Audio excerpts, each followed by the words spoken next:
if you don't improve, we might end up in a situation where we have to part ways. Many managers struggle with saying those words. You're a new manager, you have a team, you want to rally them and get stuff done, and all that's true or could be true. But the reality is, at some point, you might have to have this conversation too. In general, when you think you're smarter than your customers, you end up suffering. I usually say, ensuring the right people are working on the right things at the right pace. If you want to get somewhere, you have to take risks. You have one life, right?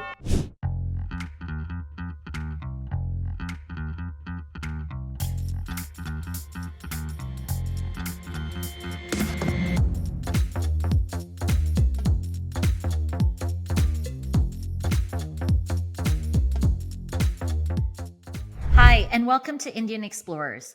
In this podcast, we talk about Indian success stories. I am Sabrina, and together with my co-host Amit, we will get to understand the journey of our guests and what drives them.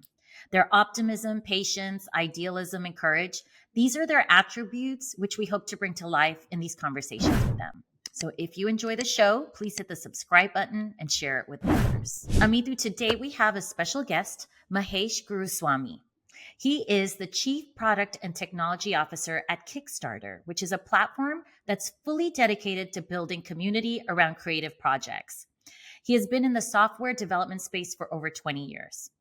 Inspired by his favorite author, Stephen King, I find that so interesting, Mahesh began writing short stories and is now the author of his first book, How to Deliver Bad News and Get Away with It. So welcome to the podcast. Thanks for being here. Thanks for having me. Absolutely. Where are you at, Mahesh? Where does this podcast? I'm in Orange County, about an hour south of LA. Okay. Yeah. Okay, great. Sabrina, I actually want to start in the book as opposed to Kickstarter, right? Can you just repeat the title, Mahesh, of the book? It's How to Deliver Bad News and Get Away with It. Okay, so I'm Nico Harrison, and I need to call Luka Doncic and tell him about the trade. How would you do it? Now that's an uncomfortable conversation. No, that's a good question. He wrote a book about it. So that's a good question. Thank you. Well, I don't know how much. You're Nico. I'm Luka. So I don't know how much of corporate, tactics will work in the NBA, but I would say it's a business. It's a business, right? So I would say is you position it as what is best for the organizations and what is best for the person is the way I would say it. Okay, so you're Nico, I'm Luka. Ring, ring. Hello? Is that what Luka sounds like? No, I don't know what he sounds like. Slovenian. Hello? It's late, mate. I'm at dinner. You're Nico. What would you say to me? Man, that's a good question. I actually don't know how these conversations go in real life in NBA land. Yeah. I feel like that the NBA, NFL is a different industry. I think you wouldn't even call Luka, you call the agent, right? Luka's agent and say, hey. I think your star player, Michael Jordan, Kobe, the relationship, apart from the agent, you have a relationship directly with the player. Oh, is that right? I actually don't follow NBA that much, but I believe you. Yeah. No, I'm guessing. I just found it so remarkable. I find it the worst decision in sports history, so anyway, I wanted to put you in the spot there. So tell us about the book. Tell us how the idea came up, how it's helping people, managers. So I'll start with my own personality quirk. So my personality quirk is I'm a people pleaser. So I don't want anybody to get upset. I want to be nice to everyone. I want everybody to be nice to me. And that tactic worked, as long as I was an individual contributor. But the minute I became a manager, that tactic is not going to work, right? Because as a manager, you're responsible for people and making sure those people are adding value to the company, adding value to the business, etc. I remember the first time I had to deliver bad news to someone, I kind of sat on it for multiple weeks because I couldn't get myself to tell this person that you're not doing a good job. And my manager back then said, if you don't figure this out, you're not going to be successful as a manager. So when I delivered the bad news to this employee, he was clearly upset because I didn't give him any warnings that he was not performing well. So in that moment when I delivered it, I realized how terrible of a tactic it was to just drop all this on somebody without any warning. So I wrote down little notes for myself. Hey, next time this happens, this is what I'm going to do. I'm going to give them like a little heads up first and increase the temperature slowly. And then eventually tell them, hey, if this is not improving, then we might have to consider an exit or like mutual separation. And over the years, I've kept these little notes for myself. How do you deliver the same bad news to your boss, for example? How do you deliver bad news to a client? How do you deliver bad news to your teams? And I always try to like strike the balance between creating an environment within my team or in general, like people I work with, very personable, very empathetic, but I also balance the kind of the realities of the business too. So over the years, I've kept all these little notes. 3 years ago, I started writing long form essays about these topics and I started giving out to my teams because they were asking me, I have this employee who's been in the company for 20 years. I'm their new manager, but I don't think they're working out. How do I give them how do I That deliver that news feedback. to them, that feedback? Mhm. So I started like giving out these essays to my team that, hey, this is how you're going to do it. And 2 years ago, I decided that I have enough material to put together a book. And it's one of my bucket list items to write a book. And so I was like, okay, let's write the manuscript and see where it goes. And here I am. That's awesome. So, Congratulations on that. Sabrina, No, have thank you you. fired anybody? Yeah, I was actually going to say while reading about the book, I thought about times where I fired people in our own business, Hmm. and it was, mostly like retail, so it was an easier firing to do. Yeah. When I worked in nonprofit, I was managing a campaign there, Hmm. and we hired someone, and she just was not like meeting goals or not producing.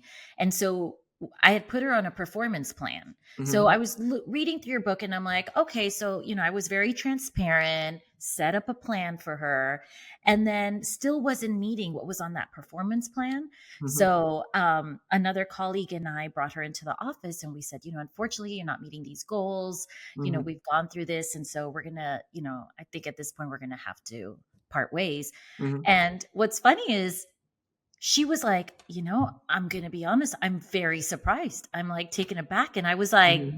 what? Like, you're not checking off these boxes. So that was one that I thought from your book, I was like, that one stumped me because she was really surprised. And I'm like, I've been completely transparent with you, but Yeah, yeah. To your question, yes, I have unfortunately let go many people over the years.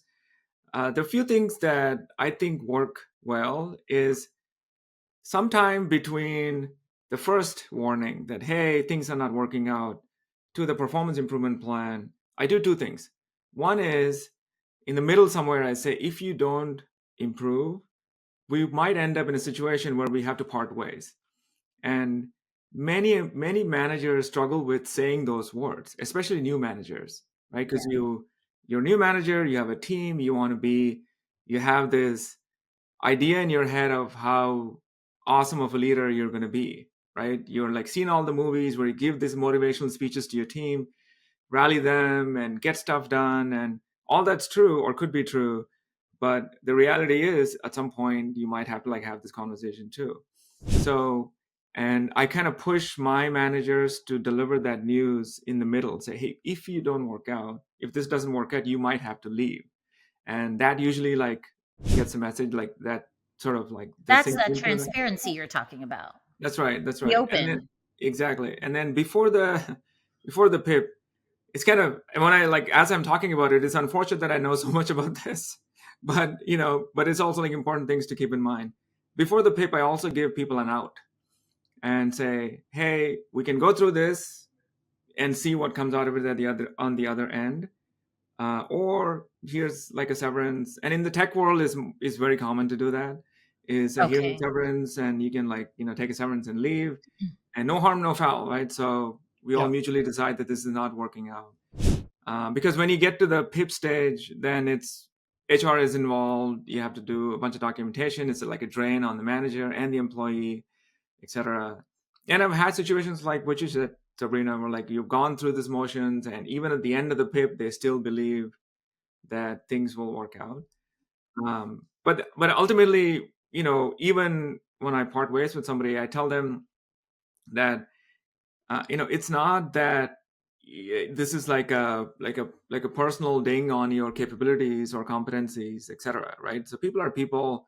They're like ups and downs in their lives, and they might be better fit for some other company or some other Right. team or It's a some other. breakup, right? So it's Yeah, it's exactly. gonna hurt anyway. Yeah, yeah, I at that point when I told this woman that and she was stumped, um, I think I was so taken aback that she was taken aback that my colleague had to finish out the conversation because I was like, this is why you can't be here because you're shocked like that right, you weren't producing. right, right, right. What about you, Amitu? Have you? Yeah, I've fired lots of people. The first ones were tough, uh, but then I started enjoying firing people because Oh, Wow. good Lord. no, I I tell you know. why. Wow. I tell you why, because I've enjoyed it and I've also suffered from it. Because sometimes if people's attitude is not the right one, or they're lazy, or they don't deserve to be in the company, those I enjoy firing, right? Because they shouldn't be here anymore. Yeah. Yeah, I So could see that. so I actually get it's my bottom line, it's my company, my P&L. So I'm like, you know what, out, and I smile, enjoy, out. And those are the people I don't want to give references to or help get jobs. But then when we were going through a downturn, right, and we started firing people because of cost cutting, because the numbers weren't there, and the market was really soft, those were tough. And those I created a WhatsApp group, and I actually found, like, out of 10 people, I found 6 people jobs, because those you want to help, Yeah. right? It's a small community. uh, they were there for you. Their attitude was the right one. They worked over and above, and it was nothing to do with their skill set or their ability. It was simply the market had gone so bad that we no longer needed so many people. So those people you feel bad firing, but the other ones who deserve it, yeah, I kind of enjoyed it towards the end.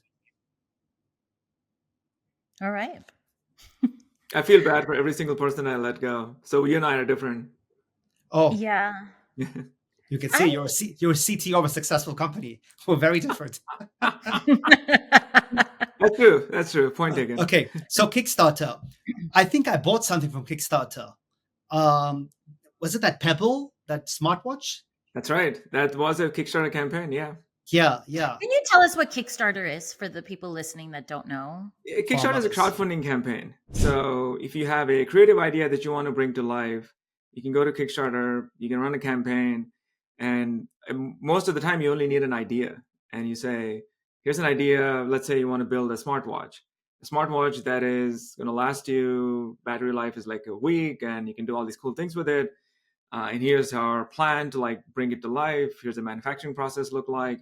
And Kickstarter has a community of backers looking to back these projects. The big difference between Kickstarter and venture funding is there's no equity exchange. So it's not like the backers are pledging to a campaign in exchange for equity in the company, in exchange for the reward. So campaigns that have a tangible reward do really well on Kickstarter. So if it's anything that you can feel and touch, like physical products, digital like tech, comic books, etc., tabletop games, they do like really really well on Kickstarter. Oh, okay. Wasn't it Yeah, like Indiegogo, GoFundMe?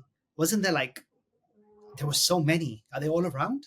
Or is it being they're still there. consolidation? GoFundMe is different. GoFundMe is donations, so that's different than crowdfunding. Indiegogo is still there. Yes. Yeah. Okay. Are you guys like leaders? What's the market share look like of Kickstarter? Kickstarter is number one. Yeah. So, and Indiegogo, I think it's well in the top five. There are not many crowdfunding companies around, but Indiegogo is probably there in the top five for sure. Okay. And I And can this do is this worldwide. what's called crowdfunding, correct? That's right.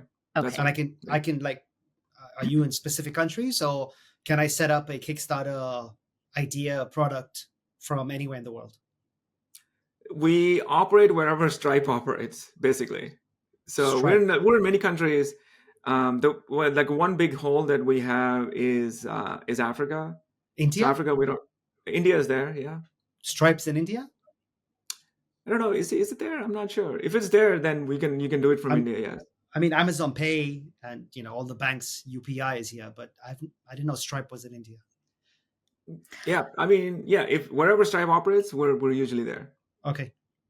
So I just want to clarify this or for myself.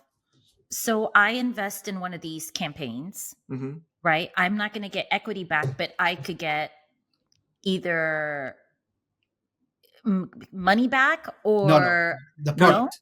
So You get the I'm a product. Kickstarter. I get the I, product. So I a campaign of a book, then I'll get the book. yeah, Yeah, and so then yeah. I'm launching this new product, Sabrina, right? This Okay. new product. It's called Phone A. And Phone A is going to go retail at $1,000. But if you back me up, I'm going to sell it at $500. And if you buy two, I'm going to sell it to you at $800, right? So you're getting a discount to the retail because I'm Okay. raising capital, either because it's too soon and I don't have proof of concept, and therefore I don't want to give equity of my company, or I don't want to build a company. I just want to do one SKU, one product, and therefore I Right. want to raise capital. And it's the easiest way for me to get traction, other than now you can just create a Shopify store with that one product and try and get pre-sales. So am I right, more or less, Mahesh? Yeah, usually the Kickstarter campaigns have more exclusive rewards that you will not be able to get through retail. Okay. So they'll do things like a limited edition hardcover signed copy of the book, for example, right? Because they want to like differentiate what you can buy in retail, like when the product is done and out, versus what you can do in the campaign. So they make it like interesting for backers to back the campaign, versus like waiting for retail. The other side of it is the backers who are on Kickstarter also want to hear the creative story, the creative journey. They want to they want to support these up and coming creators who are like competing against big name, big brands, etc. So there's usually like a differentiator between the products itself. So for example, in books, as you said, there'd be like signed copies, or you'll have like special hardcover that you won't find it in retail, or you get like discounts, like Amita said, right? So you get like, hey, this is cheaper. When it gets to retail, it'll be like more expensive. Sometimes they even give you credits on the product itself. So, for example, like high value rewards, like you can pay $1,000 and you get your name in the credits of the book or the movie or Oh, whatever. okay. So you can do like things like that too. Okay. I I Sponsor bought kind of. I bought a chess set for $800 on Kickstarter. Oh, you did? When was it? Was it recent? No, many years Okay. ago. Do you know So this why would chess you do set? that? So I'll tell you what. It was the first time this chess set, Sabrina, is you're there, I'm here. But the chess set is a physical one, not a chess.com digital product. So I move, right? Uh-huh. And then basically you do your move because you've seen what I've moved on an app. And then the piece will physically move overnight when I'm Okay, sleeping. that's cool. Yeah. So Yeah. when I Right. come back So in the morning, and it's a bunch of Indian kids who did it. And I ended up buying 4 chess sets for my friends who are into chess. Yeah, because That's cool. I thought it was so cool, right? And the idea is if they have the physical piece too, then you can actually the pieces can move That on either is side. really neat. So yeah. I mean, I was browsing through it and I found so many cool things, creative ideas, and I was like, this is cool. Why haven't I ever looked through Kickstarter? I think Yeah. it's such a phenomenal idea. Yeah. I think one of the it's I think like we as a company, it's gone like through ups and downs for Hmm. sure. So we the brand is still strong, but I don't think as a company we're like invested in getting the word out consistently. So now I think in the last 2 years we kind of like amped up our marketing efforts, making sure the word gets out, making sure like big creators are on the platform. But it's also something that we haven't like paid attention to since like its inception. Well, in the inception it was like very big, and there was like a peak in 2012, 2014, and then kind of like went down. And now we're like trying to like get it back up again where it was, in the Okay. beginning. What was Very it? cool. Did Marketing? you? Oh, go ahead. What was What it? happened? What I remember Kickstarter was huge. I used to go to it weekly and find new products. I'd try buying things, but then I don't know, it just faded away. Was it a funding thing? Was it a lack of marketing? No, I think it's the my analysis is it's like one of those you kind of sat on your laurels for too long syndrome. Okay, So nobody thought that there'll be be competitors like taking away your market share. It always we thought that it was just going to be like Indiegogo and Kickstarter, but there are like many competitors right now who have taken away market share from us. So it's like, in general, like when you think you're smarter than your customers, you end up suffering, right? And that's sort of what happened to Kickstarter. But now I think it's different. I think the executive team is different. Everett, who's the new CEO, he's been here for 2 years. He's like phenomenal. I think he has like a clear vision for what he wants to do with the company. And the entire executive team is new. So we've been Okay. here in the last like 2 years. So okay. yeah, Mahesh, how long have you been there? I'm coming up on a year now. Okay. All Yeah. right, great. Did you put the idea of your book on Kickstarter when you had it or Yeah. no? So great question. Business books don't do that well Okay. on Kickstarter because Kickstarter is more Creative. creative in nature. Okay. Like having said that, you all know Eric Ries, the guy who invented Lean Startup, and he has a so Eric Ries is well known in the sort of the business entrepreneurship Okay. community. In the valley. He launched a book on Kickstarter that raised like $500,000. So it's not impossible, but you have to have a big following and a big platform to raise like enough funds on Kickstarter. So usually, this is my hypothesis. I'm not a deep dive here, but business books typically don't do that well unless you have a huge audience. SaaS products, general SaaS products don't do well, but if you have a niche SaaS product that caters to a specific segment, of gamers or comic book creators, they do well. But in general, if it's a physical product you can hold in your hand that is creative, it's like usually will do well. Okay. Yeah. Very So cool. I wanted to ask you, Mahesh, like, the Sure. title of your book, you're not an HR guy. You're like a product serious techie. Mhm. Like, who are you to like come up with such a theme? You know, like if you're an HR manager and you had a lot of experience hiring, firing, it makes more sense. You had a degree in psychology, but you are, CTO of Kickstarter, an amazing product. So why would you come up with such an idea? I mean, I'm just baffled by Yeah, it. yeah. That's a good. I mean, I think it varies from company to company. From my experience, the teams that I manage, the success of my organization depends on the people in that organization. And if and it's also like HR has one point of view on how to do things, and I think there's a better way of doing it, which is why I wrote the book. Again, the book is not only about team members and giving them feedback. It's also about customers, or if you have to go back on your word, or if you have to give something breaks in your app, how do you like react to it publicly, etc. So it's not just the HR aspect of it. And also like HR comes in when things go like really bad. Right? There's a lot of Yes. information in the book When there's a about possible liability issue or right. yeah. Really? Exactly. Exactly. Hmm. So, and again, like, in my experience, not 80% of what I do is making sure like people are marching towards the right goals and objectives of the company, and making sure like their aspirations are matching with the company's aspirations and speed, etc. It's like most of my job is somebody asked me like, what do you do? Like, how do you describe in like one line? How do you do? What do you do?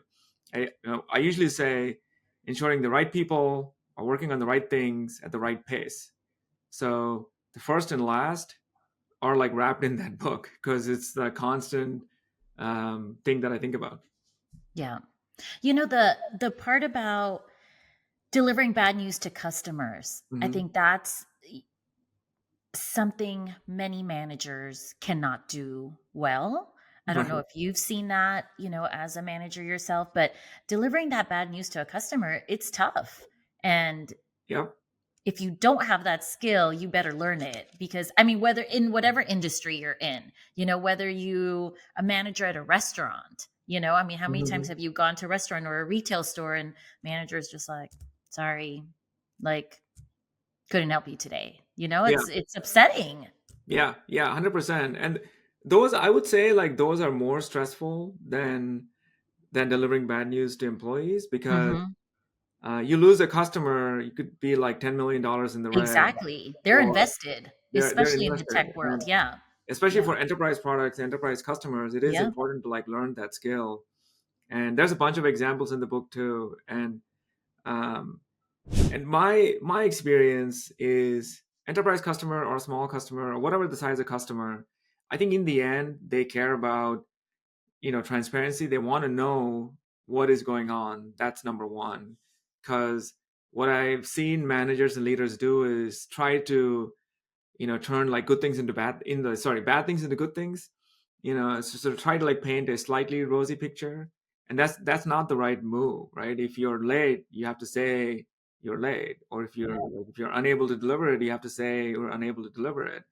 But they also care about, like, do you care about them as a service provider? Like, do you understand the pain that they're going through because you didn't deliver on your promise? And a lot of times engineering leaders specifically like struggle with empathizing with that because they look at enterprise customers as faceless large organizations, right? So it's like, oh, if the product goes down for like an hour, well, how does it matter to them? They're like large, they'll be fine. But the reality is there's probably one user or two users of the product inside the company whose life you made miserable because you didn't take care of your systems, or the system went down for a few hours. And every time I showed up on these calls with customers, the minute I say, yeah, I know you spend X hours working on this, and I know that this has resulted in this, like, this loss in like productivity and efficiency for you, they immediately like become better in terms of like how they react to your whatever Right. you say next, right? So I I think think it's it's when you important. take Yeah, ownership and take accountability, it puts the person on the opposite side a little bit at ease, that's right? right. That's right. Yeah. That's right. And then if you say we're working very hard, we'll give you like regular updates, and there's always, you know, keep in mind that you have to like give some money back. Say, hey, we're going to compensate for your outage, or we're going to give you some discounts on your future Exactly. subscriptions or whatever. But you can't, like, even with enterprise companies, you can't go into the meeting thinking they're large, faceless, rich corporations who will be fine, because the reality is there's like people behind it using your software. I think those people, the large corporations, are the ones that you have to worry most about. Oh, that's right. Because if they pull back or pull out, You're, then yeah, it's yeah, a big you're account. gonna feel it. Yeah, Yeah. Is it always better to tell the truth when delivering it bad is. news, or sometimes a white lie is better? No, it's always better to tell the truth. Is what I've learned. You know, yeah, it's always better to tell the truth. So if Because someone's if incompetent, you still have to tell them, listen, you suck at this. Like, well, not in those words, but you no, say, Those are his words. Yeah. yeah, no, but you just have to no, tell no, no, them no. that, I'm saying you have yeah, to tell the truth delicately. Obviously, yeah, you have more EQ and you have to do it with empathy. I get it. Mhm. But bottom line, you have to say you weren't good enough for the job, that's right. right? Yeah. Yeah, that's Do you, right. are you I, pretty honest when you've laid off people or there's an issue? Yeah, yeah, Yeah. yeah. I mean, I'm so as I said before, like one of my personality quirks is I want to be nice to people. So these days I push myself to listen to the little voice in my head that goes, okay, the situation is not going to end well, so you have to tell this person today that, I don't know, the left side of my brain goes, okay, let's delay the conversation, let's get over the weekend, enjoy, and then Monday tell the person. But the other side of my brain goes, tell it now. So I usually like pull the one-on-one in earlier and then say, hey, these and these things happen, this is not great, this is not this is the expectation for this job. So you have to figure out like how to get better, and these are the things you need to do, right? So that happened to uh me, by the way, when I fired somebody, because we fire people like at the end of the month, for mhm, payroll purposes. And it was a Friday, right? It was a mhm, Friday 28th, and the first was like Monday. And I was like, do I tell them on Friday and just pay them those extra 2 days so that at least I can also be stress free on the weekend, or do I wait for the Monday and make sure they had a good weekend as well? I ended up taking the call of firing on Friday and giving them extra 2 days free pay. Aren't layoffs firings usually done on Fridays? I feel. Yeah, I mean, That's an now American culture. I actually don't do it on Yeah. Fridays. I do it whenever the time Yeah. is It's ready. necessary. Whenever it's necessary. Yeah. Because I also like I don't want to give off the impression that you're trying to like squeeze out the last ounce of work from them week, and like correct. let them go at the end of the week. It's Yeah. kind of No, not and good once you form. tell someone that you no longer want them, you don't give them 30 days or to copy paste emails or put something bad. When you Yeah, let someone right. go, you Right. have to let them go immediately. Yeah. Right. But your book is not only about firing people, right? I mean, I haven't read it yet, but it's It's not about about delivering bad It's news, about delivering right? bad news. Yeah. I Yeah. think like letting people go is one part of it. There's also if you promise something to your team and you have to go back, or you have to like go back on your word with the customer, or you yeah. have to tell your boss that these things are not great, whatever, right? So it's like a bunch of situations. Yeah, you don't achieve the targets, etc. Yeah. What's that? I said if you don't achieve the targets, you have to look back. Yeah, What were that's you right. doing before Kickstarter? Because you've only done this for a year. Yeah, so let's say maybe like a quick recap of what I've done so Sure. far. Yeah. Are First you 10 years of married? my career. So I'm married. I have one son. He's Okay. he just turned 11. Oh, And Oh, he calls me bro, which is bro. I feel bro very or bruh? Bro. I'd say both depends. Yeah, I get the bruh from my 11-year-old girl. Like, Anyway, did you just call me bruh? Bur as in BRUH? BRUH. Sometimes she'll be yeah, like, bruh. Da-da-da. And just one time she texted that to me in caps, and I was like, it's Is that a mom. is that a black thing? No, it's an 11-year-old thing. it's an 11-year-old thing. Yeah. Yeah. Bro. I like it. Bro. So first 10 years of my career, I was an individual contributor. I worked in financial services. I was with Fidelity Investments for a long time. I was with Vanguard. And then I switched to management within Fidelity. And then I did a bunch of like smaller companies, smaller startups. My sort of like graduation into management was through Amazon. So I was there for a few years during the initial days of Alexa and Alexa's launch, which was pretty cool. And then I spent time at Smartsheet as an executive, which is a they build like workflow management, software management, project management software. And then I moved here with Kajabi, which builds software for creators, and then I ended up at Kickstarter. So last 5 have been in executive type roles. Nice. That's great. And I wanted to ask you, what's the next book about?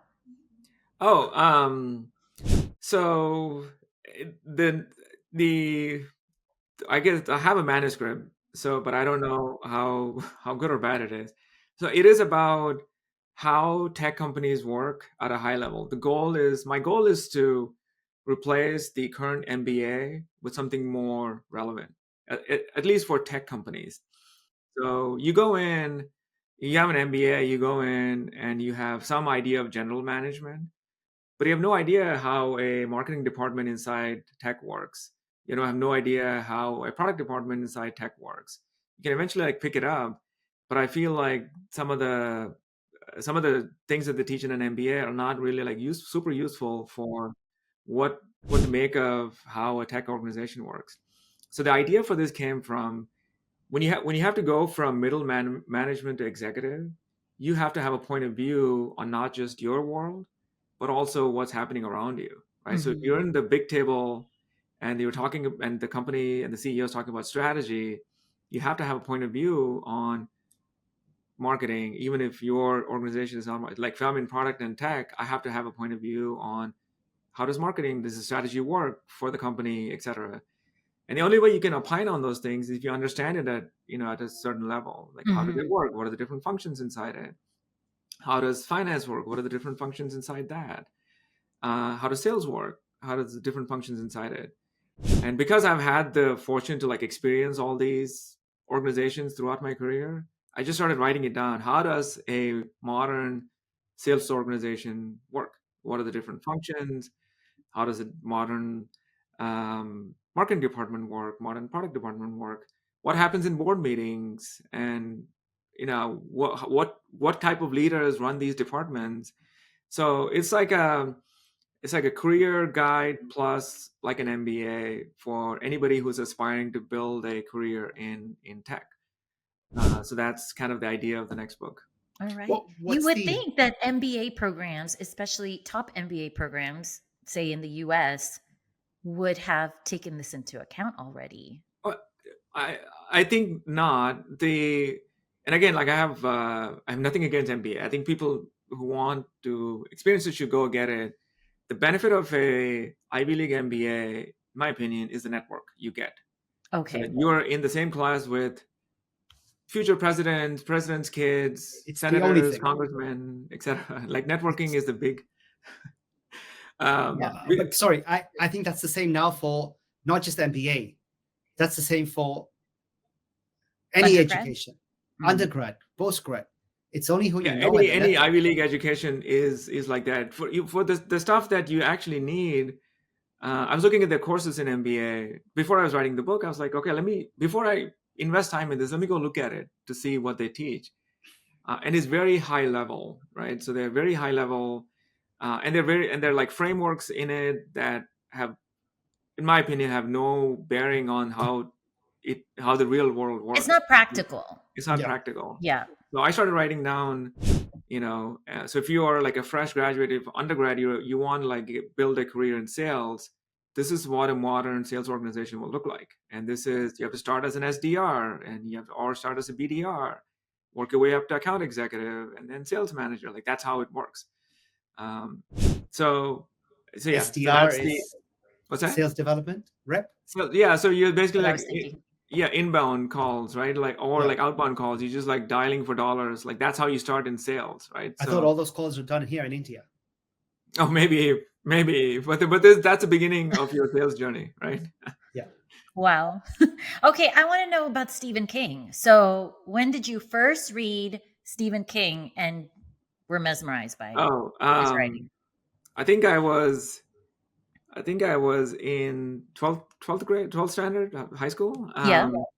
So I read the first book that I read was Firestarter. Okay.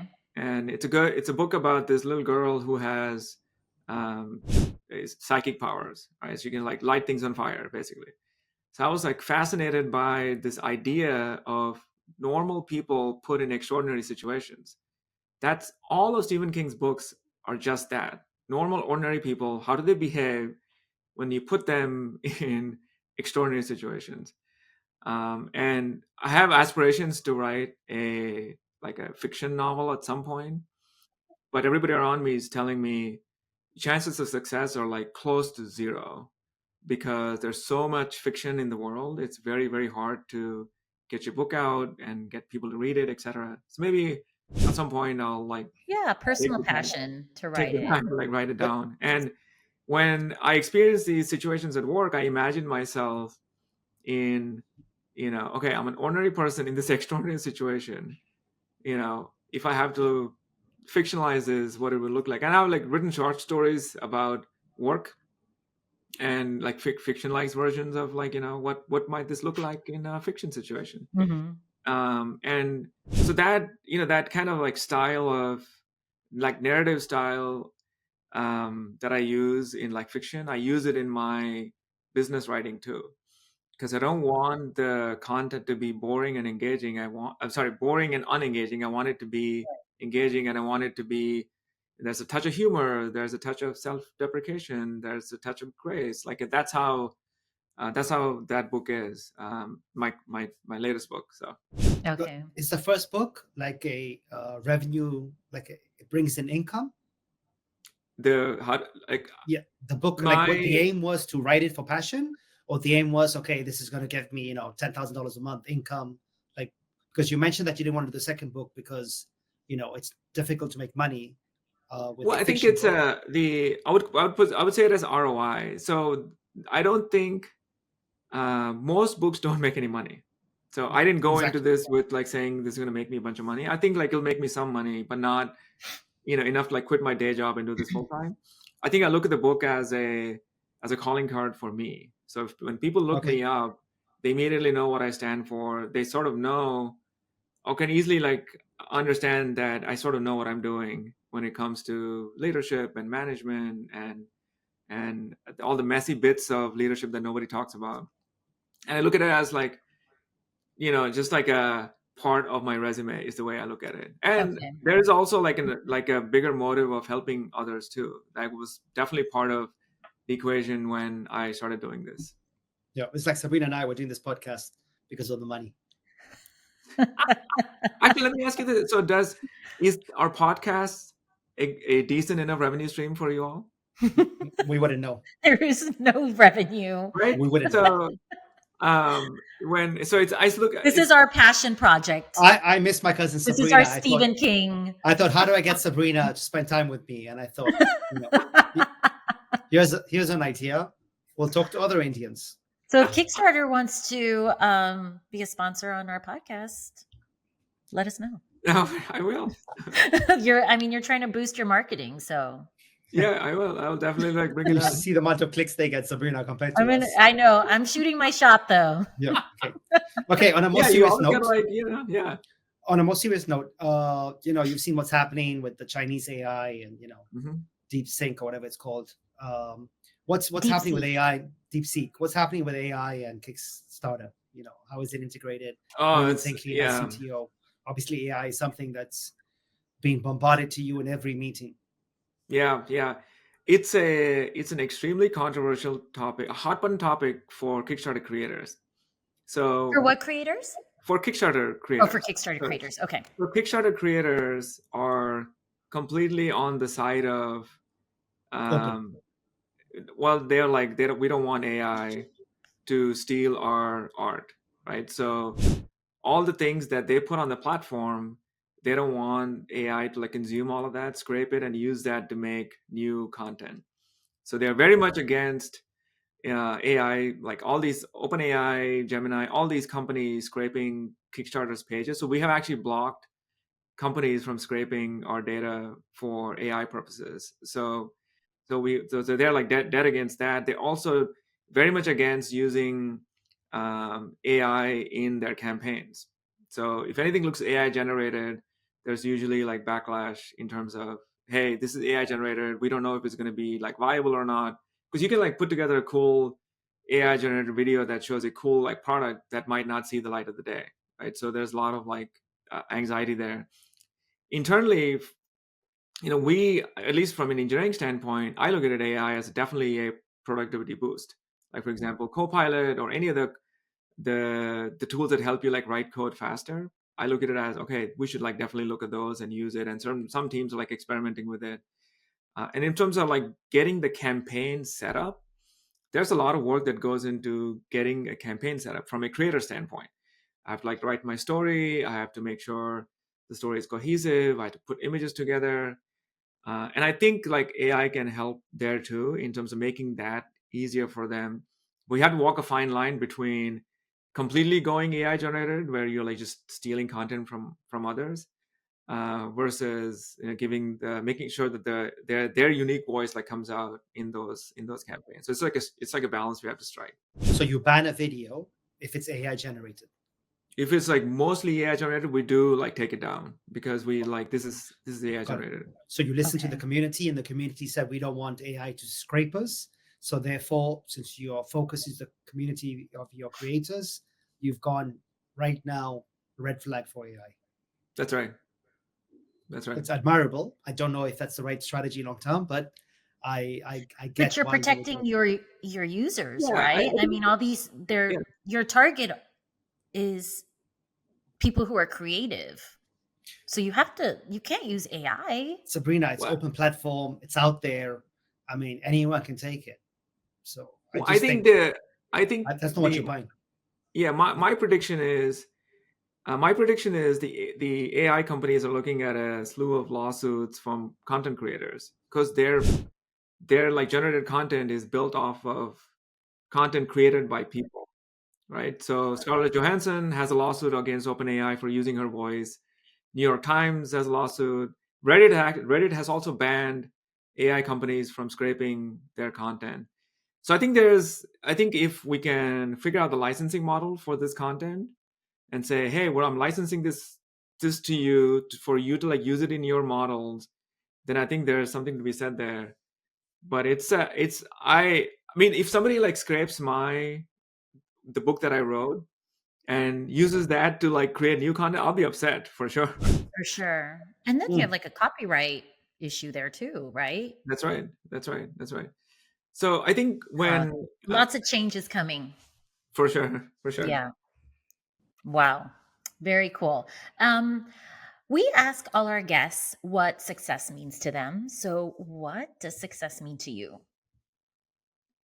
Um, I think for me, success means I'm making a small dent in my little universe in a meaningful way. So the interactions I have with my teams, I want them to feel like the time with me was good, was productive, was useful. The stuff that I write on LinkedIn, the book, the goal is to help people. So generally, if the community around me feels I've made a difference, then I would say it's a successful life. What do you like to do on your free time? Well, I don't have much, but in my free time, I write, I run, read. Any That's sport? essentially what I do. What's that? Sport? Any cricket, pickleball? I suck at sports, and this is one thing that stands out to me growing up in India. I was the only kid in the street who couldn't play street Really? cricket. Yeah, no, I sucked at it, and everybody made fun of me. I remember that too. Yeah, you're right. You're right. We're opposites. How old were you when you moved to the States? In college? Oh, no. I moved here for my master's, so I For your moved here master's. when I was like 20 something. Yeah. Okay. Where are your Okay. So parents? running, writing, Where are your parents from? What was that? Where are your Oh, parents from? my parents are from Chennai. Chennai. Chennai. Yeah. Also, so you did Rajesh introduce us? Rajesh Sethi? We just talked about this when you got Yeah. Wow. cut off. God, he knows the whole of Chennai, huh? What advice do you have for, say, young kids these days Who are not good at wanting- sports. Who are not good at sports and are growing up What? today in India.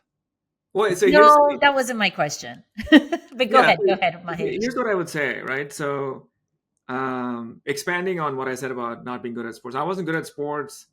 I was average academic, and up until like I graduated out of like masters, I thought that I'll always be an average person, right? And my suspicion is there's a lot of people, a lot of kids growing up who feel like this. They're like, okay, I've been average all my life. It's not going to amount to anything. And I've talked to like many up and coming young professionals who feel like that, who are like just being average, like I don't know where this is going to go. My advice to all of them is, you have to your point, Sabrina, you have to roll the dice. You have to take a shot, and you might not be good at academics, you might not be good at sports, but you have to explore new things. You never know what's going to come your way. So one of the things I have done in my career is I've taken risks. And like the common advice given to, so I came on a visa when I first came here, student visa, and then like a work visa. Everybody told me don't move jobs. Don't move jobs because it's going to reset your green card timeline and it's going to like put you behind. And I didn't care about any of those. I actually don't agree with that advice at all, right? So I would say if you want to get somewhere, you have to take risks. And you have like one life, right? And I don't want to tie my one life to the US Immigration Service, and whatever they decide is what I should do.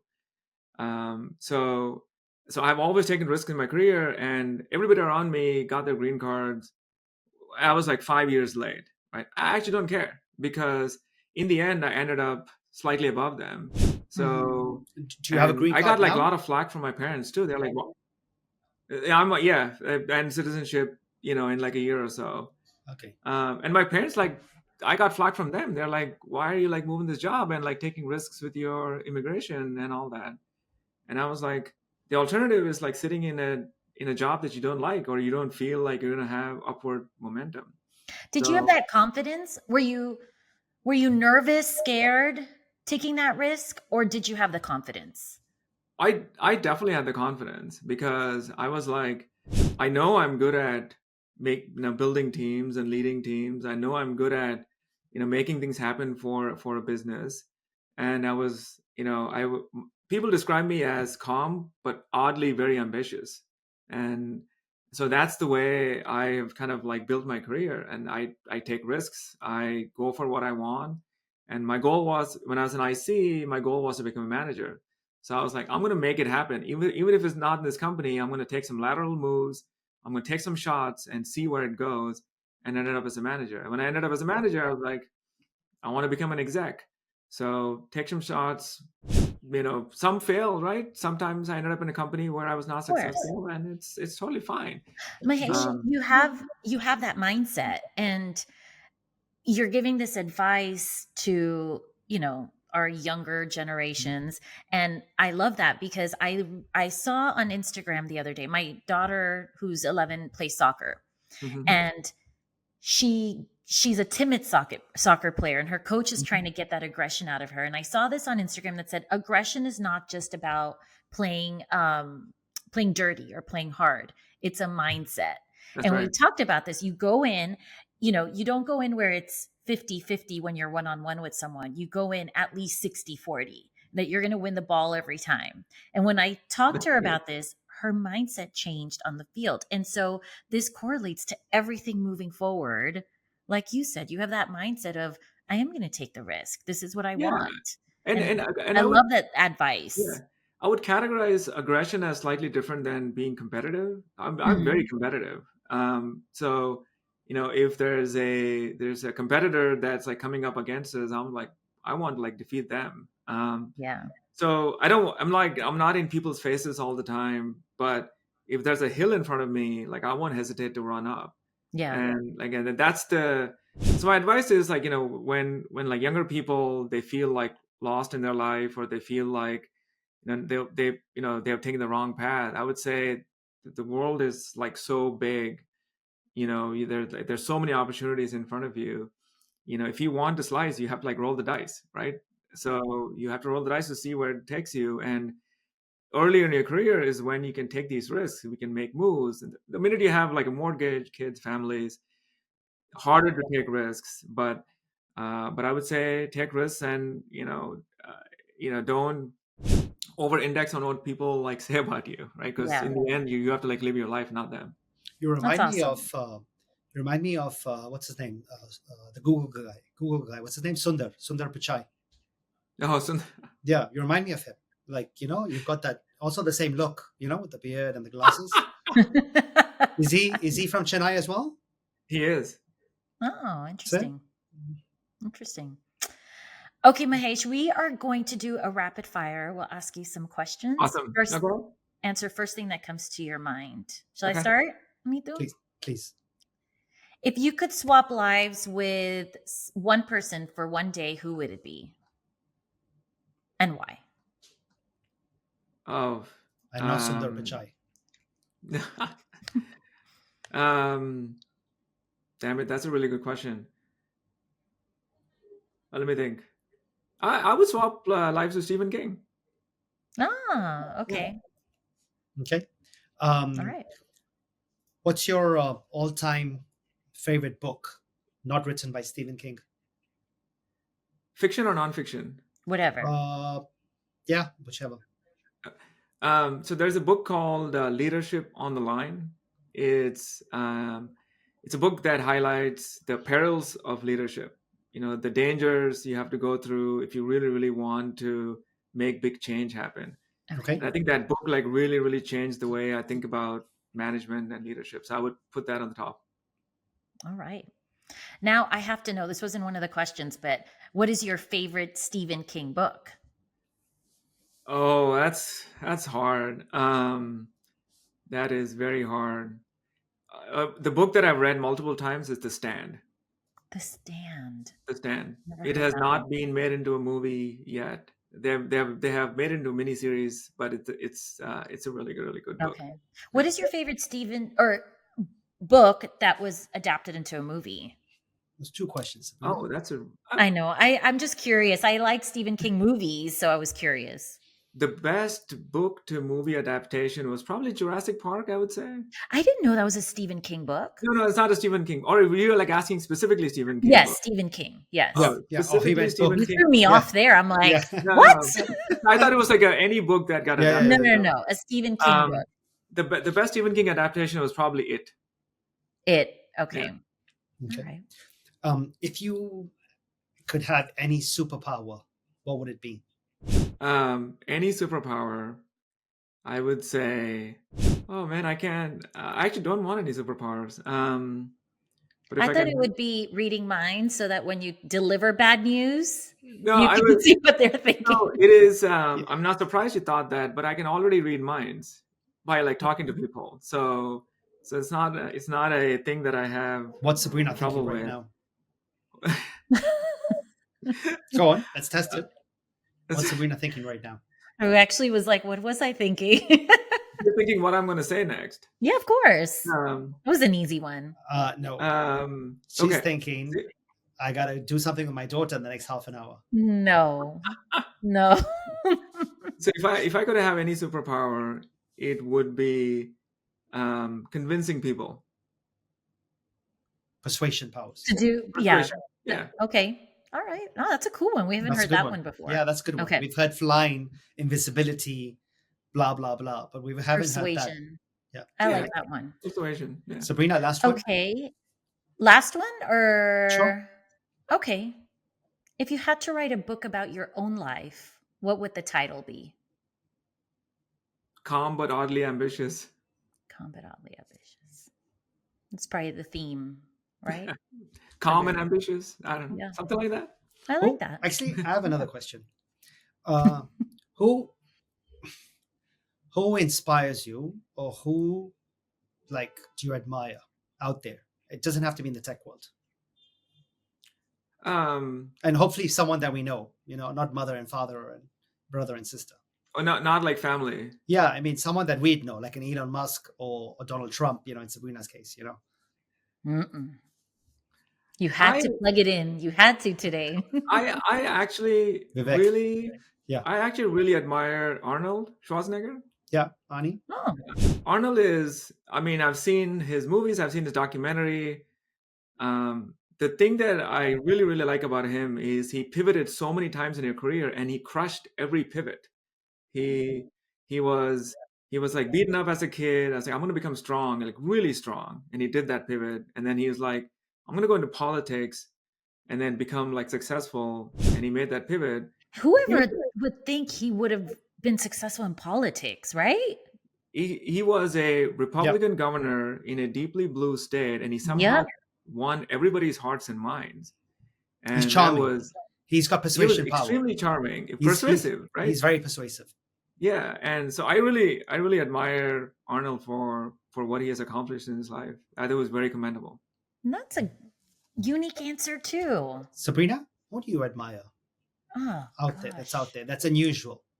Not these Steve Jobs and these Gandhis and these typical answers. Gandhi. You know what I mean? Like, I mean, that's obviously, pretty admirable. No, but you know what I mean? Like, who out there do we? I didn't know you were going to ask me. I need time. So do I. Who do you admire? Who do I admire? Oh, man, I like this guy on Twitter that I follow. What's his name? Naval Ravikant. Oh, he's pretty great. Yeah. Mahesh, you know him well. Yeah. I really like his point of view. Yeah, his how to get rich tweet storm, and every time he speaks, I'm like, wow, this guy's got it. Super wealthy, does what he wants, inner game. Life is an inner game. It's so true. It doesn't matter who you marry. You sleep at the end of the day, you die alone, you get up alone, you wake up, how you feel, only you can decide how you feel at that moment. So I think it's just, when we're growing up, when you're teenagers, we're trying to impress people. When you're 20s, you're trying to get, lucky. 30s, you choose who you get married. Just the whole decades. But I really like his philosophy. Yeah. Yeah, I me wish I'd too. read it before, but You guys, I don't have one right now. I'm going to have to think about this and email you guys. I don't want to just throw out a name and I'll tell you who it is for you, and Sabrina. who For is you, it? Michelle Obama. You know, she was one that went through my head right now, but I don't want to just say anyone. So Chelsea. she actually was, you know me well, because she was actually one right now that I Yeah, was thinking, yeah. Chelsea Clinton. not necessarily. No. No, Taylor. not necessarily. Taylor Swift. Not necessarily. I No, actually like no. Taylor Swift. Not I do not not too. not because of I'm a big fan of her music, but Kobe said this actually. So somebody asked Kobe, "Who do you admire?" And one of the Mhm. people he said was Taylor Swift because consistent records, hit after hit after hit, right? So being able to show that you can grind in an extremely unforgiving industry as a woman is super impressive to me. Her work ethic is Yeah, unbelievable. Didn't regardless of whether Beyonce? you like her music or not, I think Yeah. she's like super Her successful. work ethic, her drive. She's a philanthropist. Like I mean, she is. She's up there. I would Didn't say. But Beyonce just win like in the Grammys last week? Like country. so I haven't watched the Grammys in years, but now my kid is into all that. So I watched it with her, and Beyonce won for a country album. Yeah, that was a pivot she made. That was a pretty cool pivot in my opinion. That's a cool risk she Yeah, took. yeah. Yeah. Yeah. That's awesome. Well, Um, great. Mahesh, I think we've passed the hour and a bit more. Cool. Thank you very much. We wish Oh, you thanks all for the having me. best. We're gonna put a link on your book on the Amazon link on our show Absolutely. notes, and come back on when you publish the second book, and we'll have a follow-up conversation. Yeah, absolutely. Yes. Thank you, Mahesh. I don't say this all the time, but I think you're awesome. I love your outlook on life. So keep doing what you're doing. We She said that appreciate because we're opposites, Mahesh. That's why she said Thank you. I'm right in the middle. Yeah, I don't know if it was like fate or whatever, but I'm in the middle of both of you in it. this Yes. view. Since he came back. Yeah, because I see you going like this. that. Yeah, I'm in the extreme left right now. You're in the extreme left. Okay. Sabrina, you're in the middle. Wow. No, I'm in Um, the middle. yeah, Or he's maybe in the middle for me. for you, Oh, right? Okay. Yeah. Yeah. all right, Well, guys. thank you, everyone. This has been a fantastic episode of Indian Explorers. We hope you enjoyed it as well. Please, like I said, hit the subscribe button and share it with others. Thank you. Have a great day, everyone. Ciao.